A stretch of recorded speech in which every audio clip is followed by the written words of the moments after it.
More time travel. Brad Pitt, Jeremy Piven. Edge of Tomorrow's journey from page to screen has more twists and turns than Tom Cruise's time loops. If you're going to try and sell Hollywood on a potential movie that isn't rooted in a deeply beloved franchise, you've got to do something drastic to make sure your idea can stand out. To that end, screenwriter Dante Harper presented the idea of adapting the novel All You Need Is Kill to Warner Brothers by presenting them with a finished spec script rather than just a generalized pitch for what the movie could look like. This would eventually be renamed the more marketing-friendly Edge of Tomorrow. Going this route went against most protocols for getting new movies off the ground in Hollywood. Writing a finished script for a film that isn't greenlit yet could result in a lot of work going to waste if the studio doesn't accept your pitch. But traditional pitches have become so scarce in the modern Hollywood ecosystem that Harper and the producers all knew something more drastic was needed to get the movie on the radar. The result was that Harper got paid almost $3 million for his spec script, even without any filmmakers or actors on board. Much like Edge of Tomorrow's protagonist is constantly learning in the movie, sometimes risks are well worth it.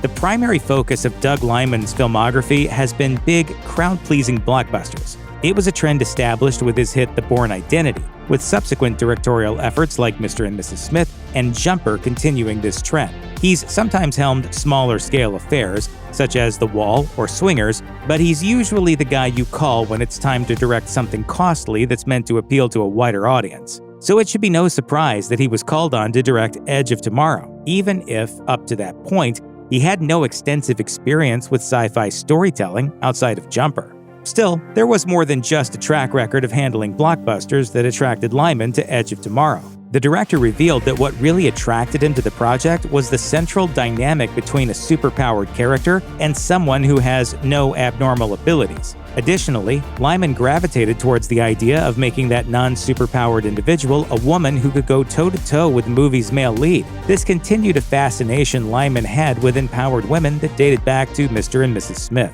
As if I thought I knew more about stunt driving than Tom Cruise. As its leading man, Tom Cruise is central to Edge of Tomorrow, especially as his gift for comedy really lends itself to the movie's wacky time loop scenarios. But he wasn't always the first choice to anchor this project. Back in September 2011, Brad Pitt was the original pick to play the protagonist in the movie. This would have reunited Pitt with director Doug Liman, as the two had collaborated on the smash hit Mr. and Mrs. Smith. It's easy to imagine why Pitt would have been seen as a prime candidate to anchor Edge of Tomorrow, especially since he also has solid comic chops and would have been a big enough name to draw moviegoers to watch an original blockbuster. However, he ended up passing on the part. No reason was given as to why he never took on the role, but it's worth mentioning that Pitt was offered this part while he was in the middle of shooting another big film, World War Z. It's not far-fetched to imagine that being in the middle of one massive tentpole made him wary of signing on to another. Whatever the reason, Pitt turning down Edge of Tomorrow paved the way for Cruise to tackle one of his most interesting blockbuster performances. Doug Liman has never been a guy who plays things safely while making his movies. Just look at The Bourne Identity, which ended up being beloved but had a troubled production due to Liman butting heads with Warner Brothers. It's no surprise, then, that Liman's Edge of Tomorrow had its share of difficulties getting to the silver screen. In this case, part of those challenges emanated from how much of the original screenplay was tossed just before principal photography got underway. In a past interview with the Los Angeles Times, Liman openly admitted that he discarded around two-thirds of the screenplay 8 weeks before shooting was about to start. The filmmaker was ready to build an entirely new vision of this new movie, with screenwriter Christopher McQuarrie joining Liman to crack this concept. As if things weren't treacherous enough, going this route didn't automatically result in a new complete script. In fact, Edge of Tomorrow began filming even though a complete screenplay didn't exist at that point. Despite Liman's hands-on approach to getting the story right, the reviews for the film ended up being generally positive, with many critics specifically praising the crackerjack script.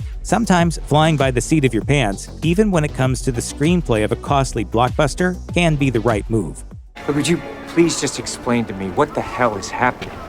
In the theatrical cut of Edge of Tomorrow, Tom Cruise's William Cage awakens after sacrificing himself to defeat the aliens known as mimics. As he looks around, he realizes he's been brought back in time to before the time loop mayhem started. This means that Emily Blunt's Rita doesn't know him, but that just opens the door for their relationship to start anew. It's a tidy conclusion that brings things full circle while leaving the door open for the film's central relationship to keep going well into the future. However, this wasn't always the way Edge of Tomorrow was supposed to end. Screenwriter Christopher McQuarrie explained to Film School Rejects that originally there was going to be an extra wrinkle in the film's ending. Basically, you couldn't kill a mimic alien known as an alpha. Doing that would trigger a new time loop where the aliens know the plans of the humans. This would lead to a character killing an alpha during the finale, which leads to the time loop starting over. The difference in this timeline, though, is that the humans are wiped out before they can execute their scheme. McQuarrie had some fondness for this concept, but noted that by the time it arrived in the movie, the audience would be so overwhelmed that adding more time travel tomfoolery just felt like overkill. With that, Edge of Tomorrow went with a softer, more satisfying ending. Even once principal photography was finished on Edge of Tomorrow, it was still being heavily tweaked and altered. In fact, once a batch of pre-planned reshoots got underway, it was announced that a new actor had been added to the film's cast. Entourage leading man Jeremy Piven was now set to be a part of this sci-fi blockbuster. At the time, it was noted that he would be playing a character named Colonel Walter Marks, and that his participation in the feature was made possible due to Piven being on hiatus from his UK TV show, Mr. Selfridge. This would have been a massive departure for Piven from his typical film roles, since he usually plays in smaller-scale comedies rather than massively expensive motion pictures. However, Piven never wound up in the final cut of Edge of Tomorrow. No reason has ever been given as to why Piven ended up on the cutting room floor, though it's likely that, thanks to his presence being added in reshoots, he ended up being more unnecessary than anything else. The way Edge of Tomorrow was constantly evolving during its lengthy production allowed Piven to get cast in the film, but its fluid nature also likely resulted in him getting axed from the final cut. Do I look happy?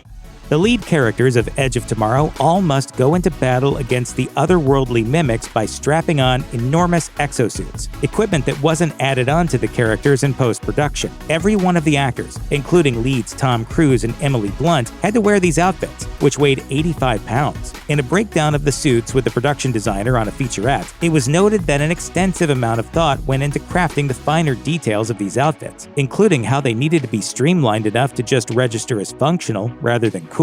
After all, these exosuits are made for war, not being sold as toys, so they aren't loaded with extra knickknacks or glossy qualities. Once the designs were figured out for these exosuits, there were still extensive problems with getting people in and out of the costumes on set. Initially, Cruise, for example, had to spend a whole half hour just to get suited up, though that time span was soon whittled down to 30 seconds. Committing to such bulky outfits doubtlessly made shooting Edge of Tomorrow extra difficult, but it did lend an immediate sense of tactility to this world that you just wouldn't get if the exosuits were all digital.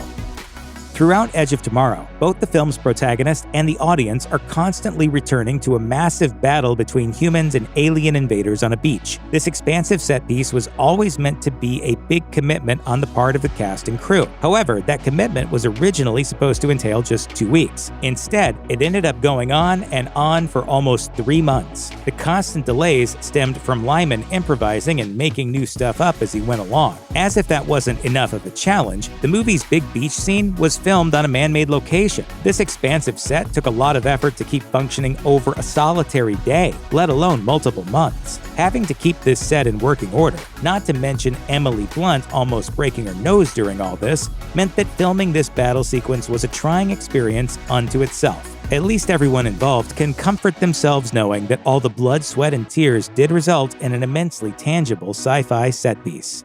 I'm glad we could work this out. Before its release, Edge of Tomorrow was greeted with skepticism over how it would fare at the box office. It wasn't an unreasonable stance to take, given that Tomorrow was the rare non-sequel blockbuster debuting in the summer of 2014, a season dominated by new X-Men, Planet of the Apes, and Transformers sequels. On its domestic opening weekend, it didn't look like Edge of Tomorrow would beat out the naysayers, with only a $28.8 million debut. On a $178 million budget, Edge of Tomorrow needed to have a way way bigger opening to put it on the road to profitability. However, on its second domestic weekend, Edge of Tomorrow ended up holding quite nicely by dipping just 43%, a much better than usual hold for a summer blockbuster. From there, the film managed to have strong weekend-to-weekend dips in North America and eventually scored $100.2 million in this territory and $367 million worldwide. While not a super profitable venture, Edge of Tomorrow did manage to do better than expectations thanks to good word of mouth. Plus, it gave Cruise his first star vehicle outside of the Mission Impossible franchise to crack $100 million domestically since War of the Worlds. Warner Brothers doubtlessly wanted Edge of Tomorrow to do more in its global box office run, but there was still plenty to gloat about regarding how much money this title took in. Not long after Edge of Tomorrow first touched down in movie theaters, news broke that a sequel was in the works. A few months after this first reveal, screenwriters were hired to pen a script for Edge of Tomorrow 2, and Doug Liman was confirmed to be directing the prospective project. By the time May 2017 rolled around, Liman had confirmed that this sequel would be called Live, Die, Repeat, and Repeat, and that Tom Cruise and Emily Blunt were excited about the project. With all these positive developments, not to mention enthusiasm from all the key creative participants of Edge of Tomorrow, it looked like this sequel was full steam ahead.